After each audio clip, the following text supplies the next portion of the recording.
February 2023 Nintendo Direct finally dropped the biggest trailer to date, and while we still have no clue what the game is actually about, they at least showed us way more of Hyrule in this trailer than any other trailer to date. So let's go back shot by shot and break down everything we see here in the upcoming Tears of the Kingdom. The first shots start off fairly slow, only showing us a couple new things. This angle facing Death Mountain from Mabe Prairie shows more spiral patterns on the ground that we've seen in previous trailers. The lightning also has a slight green tinge. Usually lightning has a more off-whitish color, so this may not be your average thunderstorm. Throughout the trailer, there's dozens of examples of strange boulders, piles of malice, and new buildings that repeat themselves, so I won't go too much into that since we already know that the land of Hyrule has changed quite a bit. The military training camp next to Korok Forest without the Shika Tower is now infested with new longhorn bokoblins, and a new flying enemy type we've seen in a previous trailer as well. Previously thought to be Kargaroks, these seem to be entirely new enemies. Since they seem to be plentiful in Hyrule by the amount of times they show up in this trailer, they're likely to be our new common annoyance while traveling downwards or upwards, and we'll likely get into lots of aerial combat with them. The area between Tabantha and Heber Range is shown next, with two shining towers attached with spotlights. We also get a closer look of a circling storm surrounding Hebra Peak. With another ground design seen from previous trailers, the purpose of these still goes unexplained. Do keep in mind though the tower's shapes and colors, because we will see them again later in the video. One last thing to point out is that Val Meadow is missing from its perch on top of Rito Village, so we still don't know what happened to the divine beasts. It starts to pick up a bit from here, as we get to see some strange ground formations that are completely unique to Breath of the Wild. Besides this square platform here and the ground symbol from the previous shot, you can also see the structure north of Gisa Crater sitting on top of Kuho Mountain, with a round center and sections that jut off in different directions. This is interesting because this is one of the largest new structures we've seen on the ground floor so far. With every trailer, underground exploration became teased more and more, and now it's a confirmed reality. In this shot, we see a longhorn bokoblin with a backpack and a rock hammer chipping away at a piece of ore. While we can't see upwards to confirm a cavern ceiling, you can pretty much confirm it from the background audio here, which has reverb to match its cavern setting, which is a new addition audio-wise, since even Breath of the Wild's underground location did not account for this kind of audio. You can see Longhorn Lizalfos equipped with throwing spears and Lysol bows covered in rising malice, likely all empowered by the new villain. Besides the new vegetation and structures in the background, blue fire dots the ground on the right side. These will-o-wisp type fires could possibly be Poe, but are more likely to be something seen before in Twilight Princess, souls as seen in the Twilight Realm. We've seen multiple Twilight and Skyward references in previous trailers, so at some point we'll see how this all connects. This shot from Hylia Island looking out towards Hyrule Castle and Death Mountain has a couple notable features. On the left, you can see a new structure on top of this hill, and what looks like an opening into the hillside, likely leading down into an underground area. On the right side is a monstrous creature that is likely to be a Gleeok, a multi-headed dragon that spits out fire from Zelda 1. We also see a glimpse of a blue tower behind the Gleeok, which we'll get back to in just a second. This camera angle overlooks Hateno Village, looking southwest towards the Faron region. Again, we see another spiral-like structure and new glowing teepee-like buildings dotting the main village, with no explanation on what they are. One last thing in this shot to mull over is that overworld Shika technology is still clearly missing. The ancient furnace is gone, Shika towers and shrines are still absent. But something is strange here. Again, this blue structure in the far background near Courage Step is highly likely to be the same structure as the red-orange tower seen here before. So this may mean that unlocking Shika technology may still play a key role in the sequel, even though it's not a major mechanic anymore. The next several shots show a blood moon turning into a dark crimson before supposed Ganon launches an attack against Hyrule. Hyrule Castle itself has a large crust of malice surrounding it, as well as the bridge to Zelda's study completely broken.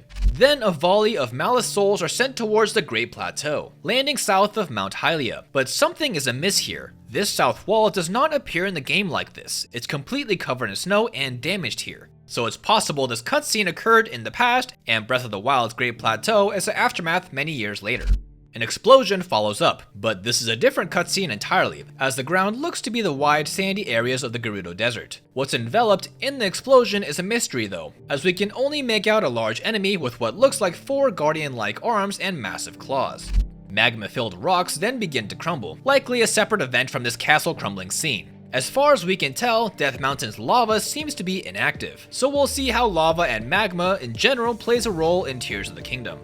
The Great Plateau appears again, and a couple things can be picked here. Simple things like the Shika Tower missing and another set of ground designs appear again. But you can also catch things like more flat patches of malice near previously Omen Al's shrine, and the previous shot of the Gleeok guarding the Bridge of Hylia is nowhere to be found.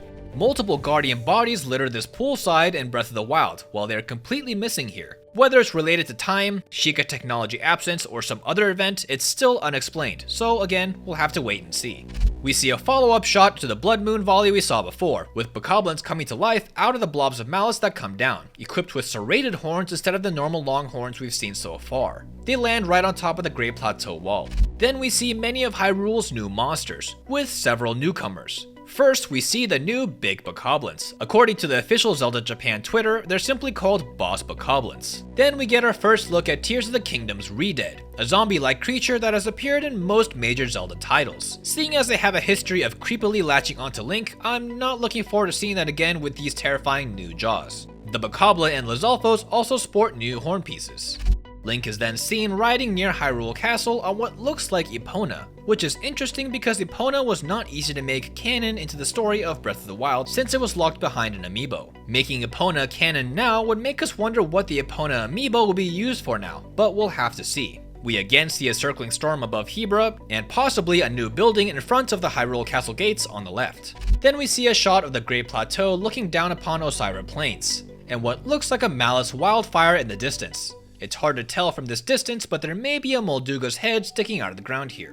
Link then stands on top of a travel gate getting surrounded by guardian-like arms, with guide rails on the side that likely make this elevator go upwards. One arm in front of Link holds a spool hooked to a wire that feeds from the platform below, but we have no idea why it's handing this device to Link. From what I'm seeing here, I personally get some Robbie or Pura vibes from this cutscene, possibly handing equipment to Link to help them set up a device. This is also one of the first times we see Guardian technology back in Tears of the Kingdom, so this may be Robbie or Pura's fiddling. Another important thing to point out is the Shika platform itself. This is not a Shika Tower travel gate, rather this is the Divine Beast travel gate, which has the same inscription as well. Since these were only found on Divine Beasts, and Zelda stated in the Secret Breath of the Wild ending that Divine Beast Vah Ruta has stopped working, and all Divine Beasts are missing from Tears of the Kingdom, this may have been salvaged tech ripped right off a Divine Beast, which yet again sounds like something Pura or Robbie would do.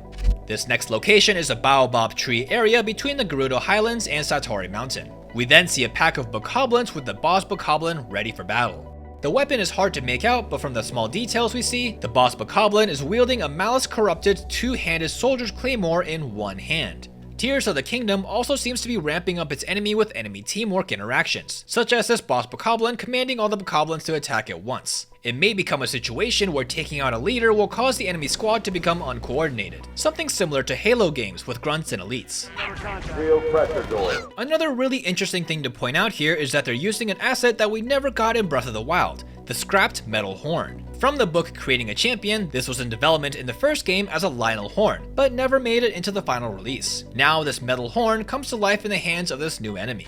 Hinox make a return to Tears of the Kingdom, this one sporting some sort of jelly-like substance on its necklace and a silly-looking hat. Link then takes us on a couple landscape shots over the Ceres Scablands and a close-up on the ground design of the North Hyrule Plain. Again, in every shot, there seems to be slightly altered terrain everywhere, so I won't go pointing out every single one.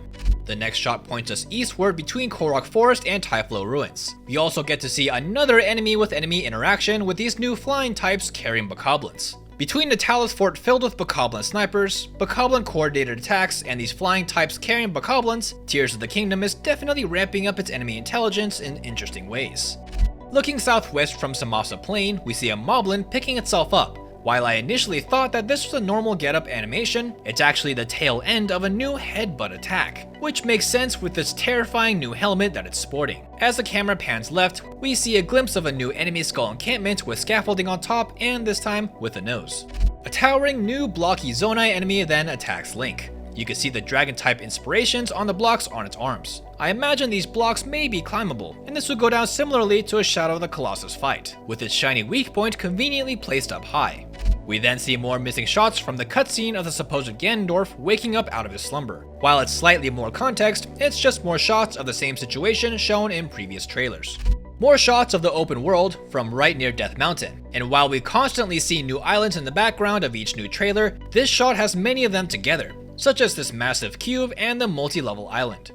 Link skydives yet again, dropping down around the Dueling Peaks area. From here you can see this pool of malice north of Bremen Peak, and the same strange tower poking out of the Faron region again. Going for a nice hike along Sakura's slope, it's mostly more of the same things you've seen before. Ground designs, cubes in the sky, towers, and an upgraded enemy camp next to Mabe Lake. Link then shoots at a balloon type arrow which automatically homes in on the enemy. It's hard to tell if it's Link's new arm that enables this ability, but light green energy does charge up before the shot. The fact that this automatically goes for the head for critical damage could be great for making non-bullet time headshots count. Shield surfing makes a return, and seemingly being able to magnetically attach to metal rails. This is on Death Mountain by the way, which since it's inactive and filled with malice can be walked around without fireproof gear now. Bokoblin here wields a rusty claymore, more mining carts with no bomb cages since we don't have remote bombs anymore, wooded walls likely to block shield surfing but can be rammed through with carts, and a Moblin archer. While Moblins did carry bows before, they never had the sentry job of being a lookout for enemy encampments, so this will be a first for them. There are also suspicious looking wheels or fans placed in several spots, with shots coming later that could mean something big. Link then grabs a gyro with this new skill the arm hasn't shown yet, a telekinesis type ability. This is likely to replace magnesis since, well, we don't have the Shika slate anymore. Link then does a two-handed jumping attack with the strange weapon. We think that this is actually two different items. The staff may be one piece attached to a cannon at the end, but there's no concrete evidence yet. One thing we could point out is that the same broom logo found here is found on this creature as well in a previous trailer, so there may be some sort of connection to this power symbol. Then a mysterious lady appears. With the amount of information that we have, there is no way to pinpoint who this is. Theories such as Zelda, Hylia herself, or someone else entirely, we'll just have to wait and see. Again, Link uses telekinesis to lift up a mechanical wheel out of the Great Plateau's mud pit, and you can make out a new style of treasure chests on this tiny little island. Then, Link appears on a car, on a hot air balloon, and on a hovercraft. By the way they're presenting this, these machines seem to be buildable depending on pieces that you find during your adventures, especially since the base portion with vertical handlebars and white platform are shared across each machine. The headlights on here are also the same egg flower shape found on this robot in the previous trailer. We then finally arrive at this shot of Link, possibly riding Epona, riding eastward. Several malice pools dot the left side along with the Hylian encampment. Funny thing is, after 5 trailers, this is the first time we ever see an NPC. Nintendo is really keeping their cards close to their chest when it comes to any other characters in Tears of the Kingdom. And this is the most we've ever gotten on that front. A piece of island falls from the sky, confirming again our suspicion of using time reversal on fallen pieces to rise upwards. The last shot shows again more context to how the initial showdown between Link, Zelda, and this Ganondorf figure went. You could see Malice grip the Master Sword from the very first strike in the previous trailer, and as Ganondorf goes for a second helping, Link then drops the Master Sword and goes to save Princess Zelda, which we all know how that went. Nintendo then decided to release a few screenshots and social media posts that show just a tad more, with key ones like this picture of Zelda with possibly a Shika slate? The Shika slate in Breath of the Wild was based roughly on the Wii U gamepad, so just a small theory is that this could be a re-engineered slate from Pura and Robbie using a body of a Switch to keep up with the times. This also possibly could prove that Zelda survived the fall and has some gameplay implications. Another snapshot shows a wider Sky Islands landscape that clearly shows Farash in the distance, and the Zonai creature again but with the square platform on the side, which is shown on this shot as well. Amiibos will also unlock special paraglider skins. While a ton of new features were shown here, we still don't know what is happening in the game, who the new characters are, where the NPCs are, how combat mechanics are returning, and much more. So we'll likely have to wait until one last trailer for the grand reveal before the game's launch on May 12th, 2023. If you enjoyed this breakdown, we specialize in Breath of the Wild and Tears of the Kingdom content, so let us know what to like. For everything else gaming though, keep it here on GameSpot.